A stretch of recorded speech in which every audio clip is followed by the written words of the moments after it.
How to add or remove debit or credit card from Alibaba. Hi everyone, this is Alana from Create, Login and Delete. Let's jump right into the video. First, open the Alibaba app on your device. Then find the product that you want to purchase.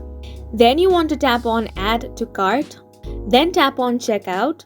After that, your inquiry is going to be sent to the supplier about the product you wish to buy. Then you want to settle the order details. After that, review and confirm the order terms. After that, you can pay using your preferred method and currency. If you want to use your debit or credit card, you have to add all the details about your credit card or debit card, such as the name on the card, credit card number, expiry date, and CVV number.